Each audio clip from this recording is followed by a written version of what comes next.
খুদেরা তো সবসময় প্রাণবন্ত হয়। রবীন্দ্রনাথের কোথাও কি একটা শৈশব থাকে। এনার্জি শব্দটাই আমাদেরকে আরও বেশি এনার্জেটিক করে তোলে। Hello, welcome to we spot you. আমি সুচরিতা। আর আজকে আমরা আছি দুর্গামণি ও বাগমামা সেটে।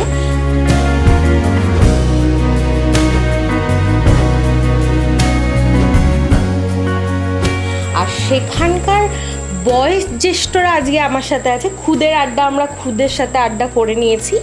সবার আগে বলো, মানে খুদেদের নিয়ে আর এই সেটে মেতে আছো, কেমন লাগছে? দারুণ লাগে।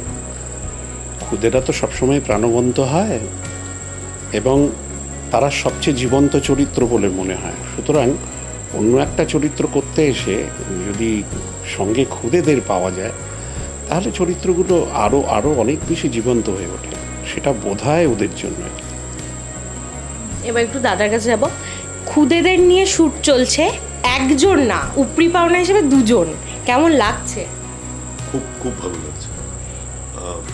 মানে দুর্গামণি চরিত্রে অভিনয় করছে রাধিকা কর্মকার। বোধহয় 4 বছর বয়স, কিন্তু ওর যা ম্যাচিউরিটি এবং ওর যে অভিনয়ের দক্ষতা, তাতে ও অনেককেই ফেল খাইয়ে দেবে। এবং ওর যা এনার্জি লেভেল, বাচ্চাদের এনার্জি লেভেল সবসময় উপরে থাকে, কিন্তু রাধিকার এনার্জি লেভেল ভীষণ উত্তম। আর সবচেয়ে বড় কথা হচ্ছে যে এই দুর্গামণি ও বাগমামা গল্পটি ভীষণ অন্যরকমভাবে ভেবেছেন শাহানা দত্ত। তার ভাবনার কে আমাদের স্যালুট করা উচিত, কারণ এই ভাবনাটার মধ্যে এমন একটা অদ্ভুত বিষয় আছে, যে বিষয় এই যে সব ধারাবাহিক এই মুহূর্তে চলছে সেগুলো হয়তো খুবই ভালো ধারাবাহিক, কিন্তু তার থেকে এটি ভিন্ন স্বাদের। একটি ছোট্ট বাচ্চা মেয়ের যেভাবে যেসব কাহিনী নিয়ে তাকে দেখানো হচ্ছে সেটি ভারী চমৎকার। এবং আমি নিশ্চিত যে এই ধারাবাহিকটি বাংলা টিভি সিরিয়ালের দর্শককে ভিন্ন স্বাদের একটা মাত্রা দেবে। আপনারা সবাই দেখতে থাকুন, চোখ রাখুন জি বাংলার পর্দায় 9:30 থেকে। দেখুন দুর্গামণি। আমি নিশ্চিত আপনাদের সবার খুব ভালো লাগবে। নমস্কার। সাথে সাথেই আরেকটা কথা, যে বেশ অনেক দিন ধরে ইন্ডাস্ট্রিতে আছো, নতুন কাজ, নতুন ফ্লোর, সেই একই রকম এনার্জি দেয় প্রথম দিনের মতো? হ্যাঁ, তার কারণ ওই একমাত্র এনার্জি শব্দটাই আমাদেরকে আরও বেশি এনার্জেটিক করে তোলে। তার কারণ হচ্ছে যে সকালবেলা যখন আমরা এখানে আসি বা দুপুরবেলা যখনই আমরা এখানে আসি, তখন ওইটাই আমাদের একমাত্র সম্বল থাকে। আমাদের ঝুলিতে যে 2-3টে জিনিস থাকে যেটা পুঁজি করে আমরা দর্শকদের সামনে হাজির হই, তার মধ্যে অন্যতম একটা হলো এনার্জি। সুতরাং শুরুতে যেটা ছিল এখনও সেইটা থাকে, রাখতে হয়, এবং ওইটা ভরসা করেই আমাদের এগিয়ে যাওয়া। সাথেই যেরকম বললাম, খুদেদের সাথে কাজ করছো, কোথাও নিজেদের ছোটবেলা বা নিজেদেরকেই ছোট হিসেবে মনে হয়?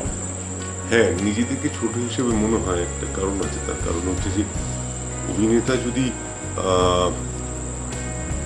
অভিনেতার কোথাও কি একটা শৈশব থাকে আর কি, তো খুদেদের সামনে দেখলে সেই সব শৈশবের কথা মনে পড়ে, তখনকার দিনের ঘটনাগুলি চোখের সামনে ভেসে ওঠে, এবং তাতে খানিকটা নস্টালজিক যেমন হই, বেশ খানিকটা এনার্জিও পাই, যেটা সর্বদমনদা বললেন যে এনার্জি হচ্ছে আসল কথা।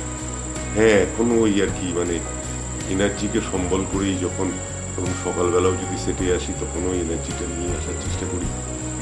আর যখন কাজের শেষে সবকিছু শেষ করে যখন বাড়ির পথে যাই, তখন মনে হয় পরের দিন যেন এই এনার্জিটাকে সম্বল করে ফিরে আসতে পারি সেটে। এই আর কি। সাথে সাথেই সেটেই বেশিরভাগ সময়টা কাটে তোমাদের, মানে সেট মানে আরেকটা পরিবার সদ্য শুরু হয়েছে তোমাদের। কতটা বন্ডিং জমেছে সবার সাথে? এদের সেটে যারা রয়েছেন এই মুহূর্তে এই ধারাবাহিকটাতে, তাদের অনেকের সাথেই আমাদের দুজনের পূর্ব পরিচয়। সুতরাং তখন থেকেই একটা বন্ডিং তৈরি হয়ে থাকে বলা যেতে পারে। আর এই ছবিটার জন্যে, এই ধারাবাহিকটার জন্যে যেন মনে হয় যে সেই বন্ডিংটা কাজে লাগছে। আর নতুন করে নতুন ধারাবাহিকের কাজ, নতুন গল্প, নতুন রহস্য, নতুন রোমাঞ্চ, তার জন্যে সেই বন্ডিংটাকে আরও জোরদার করতে হয় এবং সত্যি সত্যি সেটা হয়েই যায়। তার কারণ তা না হলে কাজটা খুব ভালোভাবে আনন্দ নিয়ে করা যায় না, ওইটা ভীষণ দরকার। সেটার জন্য সবাই আমরা পরস্পরকে সাহায্য করে থাকি, সেটা মুখস্থ করাই হোক, চরিত্রে মনোনিবেশ করাই হোক, বা চরিত্র নিয়ে ভাবনা চিন্তা হোক, আমরা পরস্পরকে সাহায্য করবার জন্য মুখিয়ে থাকি। সেটাকে যদি বন্ডিং বলো তো অবশ্যই বন্ডিং, সেটা আমাদের খুব আছে। দুজনের বন্ধুত্ব কেমন তোমাদের দুজনের? আমার সাথে দুর্গামণির না আমার সাথে তোমাদের অনির্বাণ? দুজনের আমাদের তো বহুদিনের থিয়েটারই সম্পর্ক, সুতরাং সেটা অনেক সময় সেই তুমি বললে না শৈশব, কোনো সময় একান্তে শৈশব পর্যায়েও চলে যায়। আবার কখনো কখনো মনে হয় যে না, আমরা এখন আর সেই ছোটটি নেই, এখনও তো অনেক দায়িত্ব বেড়েছে, সেটা সংসারে বলো, কর্মক্ষেত্রে বলো। সুতরাং সব মিলিয়ে মিশিয়ে আমরা পরস্পরকে খুব এনজয় করি, উৎসাহ দিই, এবং যদি কখনো তেমন প্রয়োজন হয় সাহায্যের হাত বাড়িয়ে দিই, সেটা তো বলাই বাহুল্য, এবং সেটা তো করতেই হয়। তার কারণ আমাদের শুরুটা তো থিয়েটার থেকে। সুতরাং যে মিডিয়াতেই বিচরণ করি না কেন, সেটা ছোট পর্দা হোক, বড় পর্দা হোক, বা এখনকার থিয়েটার হোক, সেটা আমাদের ওই এক ডাকে হাজির হয়ে যাওয়ার মতো। সেটা রাত্রির 12টাতেই ডাকলো বা ভোর 7টাতেই ডাকলো, আমরা একছুটে হাজির হয়ে যাই। মানে বোঝা যাচ্ছে আড্ডা তো হয়ই, সাথে সাথে ছোটবেলায় যেই জিনিসটা মাস্ট ছিল যে টিফিন ভাগাভাগি করে খাওয়া, এই জিনিসটা সেটে হয়। হ্যাঁ, অবশ্যই কালকেও হয়েছে। কালকেও সর্বদমন্দা বাড়ি থেকে খাবার নিয়ে এসেছিলেন, আমাকে জোর করে বললেন না খেতেই হবে। তারপরে ড্রাই ফ্রুটস নিয়ে এসছেন, সেটাও খেতে হবে। তো সুতরাং এটা আমাদের হয়েই থাকে, মানে দীর্ঘদিন আমার সঙ্গে সর্বদমন্দার আলাপ প্রায় 25 বছর 30 বছরের কাছে। সুতরাং নতুন করে এই সম্পর্কের কথা বলার কিছু নেই। আমরা খুব আনন্দ করে কাজ করি। শুধু আমি সর্বদমন্দা না, আমাদের সঙ্গে রয়েছে ওনার সঙ্গে একটু আলাপ করে আপনি নামটা, হ্যাঁ, পল্টুও আমাদের সঙ্গে, ও থিয়েটারের ছেলে, ও দীর্ঘদিন থিয়েটার করেছে, ও এখানে একটা খুব গুরুত্বপূর্ণ চরিত্রে অভিনয় করছে। তো আমরা সবাই মিলে খুব আনন্দ করেই, এবং আমার ফ্যামিলিতে যারা আছে, যেমন ধরা যাক আমার 2 ছেলে চন্দ্ররেগো এবং রাহুল দেব, বা আমার 2 বৌমা মানালি এবং কন্যাকুমারী, ওরাও খুব ভালো। আমার স্ত্রী ঋতুজা করছে, সেও খুব মজার মানুষ। বা আমার বোন করছেন, মানে আমার দিদি করছেন সোহাগ দি, আর আমার বোন করছেন মৌমিতা, আর বোনের হাজব্যান্ড করছে রানা গুহ। ভারী ভালো মানুষেরা, এবং আমাদের এই পরিবারটি খুব জমজমাট। সঙ্গে সব থেকে বড় উপরি পাওনা হচ্ছে রাধিকা, মানে দুর্গামণি। আমরা ছুটিয়ে আমাদের এই ফ্যামিলিতে মজা করি, আনন্দ করি, এবং সেটে ভাগাভাগি করে খাবার খাই, এরোর পেছনে লাগি, এবং আমাদের পরিচালক যারা আছেন এবং এন্টায়ার টিম মেম্বার, মানে সেখানে গুড্ডি আছে, সেখানে সৈকত আছে, আমি হয়তো সবার নাম বলতে পারলাম না, এন্টায়ার টিম মেম্বার, শাহানা দত্তর এই টিম, মিসিং স্কুলের এই টিম খুব ভালো, এইটুকুনি বলতে পারি। আমরা তো দেখলাম যে এইখানকার বয়োজ্যেষ্ঠরাও কিন্তু শৈশবে ফিরে গেছে, সাথে সাথে রোজ আপনারা দুর্গামণি দেখছেন, এটাও আমি জানি, বিকজ ওই ছোট্ট ছানাকে ভালো না বেসে থাকা যায় না, ও এত মিষ্টি। সবশেষে দর্শককে কি বলবে দুজনে?